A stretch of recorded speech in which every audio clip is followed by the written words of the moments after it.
gagawa tayo ng lumpiang gulay. Lagay ko na yung pork. Iwain ng maliliit lang para bumagay sa mga gulay. Lagay natin ang beans.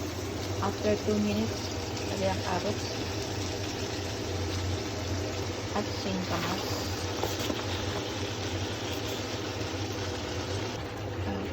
Halo-haloin.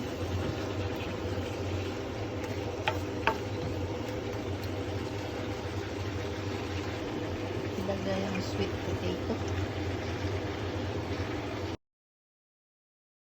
After 5 minutes, ilagay ang cabbage. After 1 minute, munggo sprout. The lumpiang gulay is done. Ready for wrap. Ilagay sa strainer.